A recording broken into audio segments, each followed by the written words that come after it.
This video is brought to you by Brilliant. More about them in a bit. Contractarianism, or social contract theory, is one of the most dominant political and moral theories within analytic and even Western philosophy as a whole. It can be found everywhere and is arguably the dominant ideology which founded the United States. We hold these truths to be self-evident, that all men are created equal, that they are endowed by their Creator with certain unalienable rights, that among these are life, liberty, and the pursuit of happiness. That to secure these rights, governments are instituted among men, deriving their just powers from the consent of the governed. That whenever any form of government becomes destructive of these ends, it is the right of the people to alter or to abolish it and to institute new government. So what is it, and is it even a good theory? I would argue social contract is not a good theory, but before we get to that, let's talk about what social contract theory is. Contractarianism attempts to found political authority and even moral value in the relationship between two contractors or two individuals attempting to seek their own ends. So contractarians, in order to justify something as good or bad, look to the consent of the people as being its foundation. Has this been agreed upon within a social dynamic? It originated from the philosopher Thomas Hobbes, in which he believed that we left what was called the state of nature because it was nasty, brutish and short, in which we're all egoists trying to get our own ends, and decided to engage with one another for mutual benefit. And this mutual benefit was to bind each other's will and aid each other in gaining more power. But in order to do that, we had to give our power to a sovereign. We had to give political authority to someone who could punish us if we broke our agreed upon terms. And this he saw as the basis of morality and politics. Hobbesian contractualism is still very popular today, but there is also philosophers such as Locke who saw it as a rather similar scenario, but saw it as a need for central justice and didn't really have such a bleak position on human nature. Others, such as Kant and Rawls, see it as a means of establishing a moral discourse within society. And so it's actually a basis of establishing morality and not necessarily binding each other's wills in relation to an already established good. So no matter what kind of contractarian you are engaging with, there are two fundamental foundations that they need to provide. One, the state of nature or the state prior to the contract. So what state led to the basis of contracts, and why is this the case? Like, why did we start engaging in contractualism? Why is this the basis of ethics, and how do contracts form? So this would be like the Hobbesian state of nature. And two, the contractors. Who are they and what are they trying to achieve in developing a social contract? So it requires two specific points of knowledge: the pre-contractual arrangement and the contractors. So what's the problem? Why couldn't this be the basis of ethics? But before we get into that, a word from our sponsor. Brilliant.org is the best new way to learn maths and computer science interactively.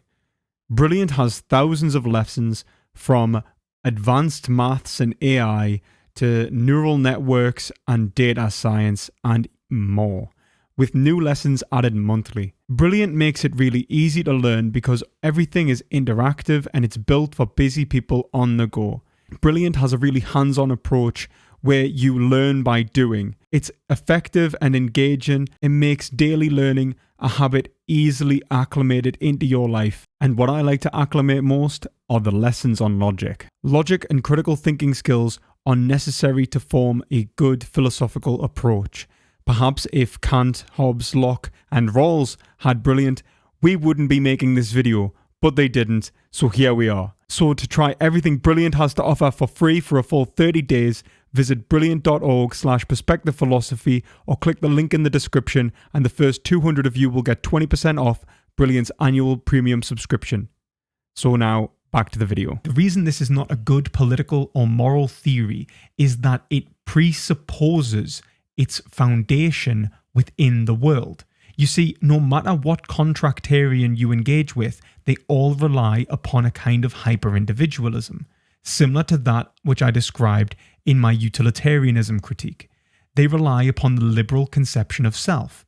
The basis of contractarianism in Thomas Hobbes in fact, was defined by nominalism. These liberal modes of the self often see the individual as a collection of particulars or as a universal derived from particulars. So this would be, I am a self, which is a collection of memories, and all the memories are me.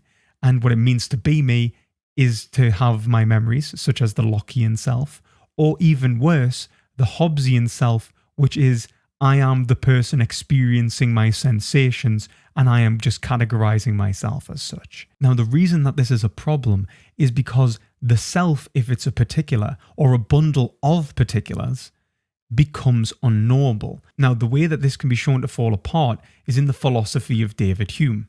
The reason that this fails is Hume's fork. If we make a distinction between particulars and universals, or particulars and logical a priori concepts, language, then we can't say that the I, if it is simply a bundle of these particulars, actually exists. You see, what we are doing is inferring that these events are in some way causally interrelated or logically interconnected, when there's no reason to actually say that. There's no reason to say that our language relates to the external world from which we are referencing, or even to the internal world in which we are experiencing. In other words, we have no reason to believe we have a mind. Now, this was known as Hume's fork. However, the way to overcome Hume's fork is to argue for what's called a priori synthetic concepts, that there are logical relations that are in the world. So contractarians from the likes of Kant wouldn't fail to this, but they would fail to other issues in which they presuppose their own subjectivity. And Kant had to presuppose his own subjectivity and admitted it himself. The reason the Kantian position fails is because it provides no basis for the self. It actually says that the self exists external to the self and actualizes the self. In other words, there is a self which you don't know and you can never know, which makes yourself possible, but without that self, you would never be able to have an experience of self, which means you would never know what was actually good for you. But without that self, which is being presupposed, you would never actually experience anything good. And this is the universality of the self, which leads you to be able to understand your particular interests, which you are going to bargain for in a contract. So the issue is that the view of the self from this tradition has to presuppose its own subjectivity, which means it presupposes the contractors engaged within the contractual arrangement. So in other words, the bundle theory which exists in Hobbes and Locke seems to fall apart, in which there's no reason to say that you have any knowledge of the self at all, which means the objects you are engaging towards might not be what you want. And in the other case, you are simply presupposing a self which you have knowledge of, which is providing you the basis of what you want. Now, why is this a problem? You see, as I mentioned earlier, contractarianism requires two fundamentals. It requires knowledge of the world and knowledge of the self. It requires knowledge of what you want, and it requires knowledge of persons, of who can actually engage in contracts. So I have to be able to say, I know what I want, and I'm going to engage in a contract for it. Now, what Hegel shows is that the only way that this works is if I have ethical knowledge which has been grounded prior to engaging in this contract. For example, I must recognize myself as someone who is engaged towards some sort of rational end. I know what I want, and that means I have to have self-knowledge. But self-knowledge only comes from me recognizing myself as a subject who is attempting to gain some sort of goal. It's not like I'm an animal who's being drawn towards something, because I couldn't sign a contract. We know animals and children, they're incapable of signing contracts because they lack that capacity of reflection, which means they could limit themselves to a contract. There's this point of having knowledge of my desire to the point in which I can limit my actions to engage towards that desire. Something which presupposes an ethical relationship to myself and an objective conception of the self. So if that's the case, I need a knowledge of myself. And moreover, I need knowledge of the other. And in order to engage in a contract, I need the exact same knowledge of someone else. I need to recognize in them that they're capable of limiting their desires and that they have some specific goal which they're aware of. So how am I going to do that? Hegel shows that this is the basis of ethics: recognition. Recognition is recognizing one another as individuals who are rationally trying to achieve a certain goal. In other words, if I see you desiring something and you see me desiring something, and those desires come into mediation, we now gain the opportunity for external reflection on ourselves. I see myself through your eyes and you see yourself through my eyes. Now, this allows me to build up a conceptual framework in which to work with, language, and understand the world and ourselves in ways which are more socially complex.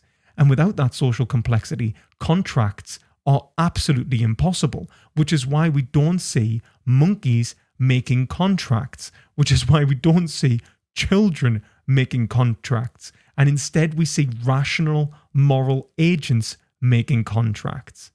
So contractarianism already presupposes a conceptual framework in order for it to function. What's worse is that a contract in and of itself relies upon certain concepts. In order to bolster this, I think we should look to the philosophy of Wittgenstein. Wittgenstein showed that in order to have a language, it relates to a form of life. And so in order to relate something like a contract, the terms and conditions, the means of mediating and achieving our goals, the limitations to our own actions, the concepts which we would need to engage in a contract, they all have to pre-exist the contractual arrangement. We have to start engaging with each other in such a way as to start forming these concepts, to form a language game. Otherwise, they simply wouldn't exist. So here are the main issues with social contract theory. It presupposes knowledge of the self.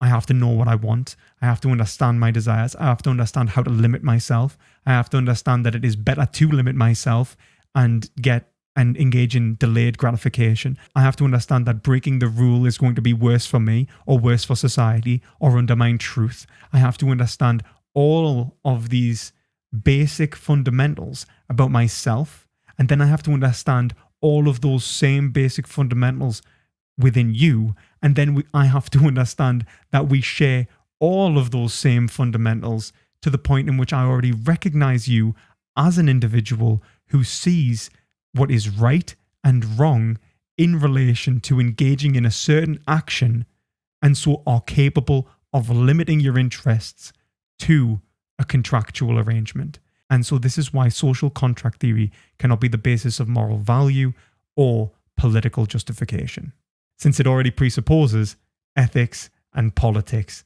to come about. I hope you've enjoyed this video. If you want 30% off my course, An Introduction to Western Philosophy, I'm having a spring sale. If you want to learn from the ancient Greeks all the way to the contemporaries in politics, in ethics, in metaphysics and epistemology, check out my course in the description below.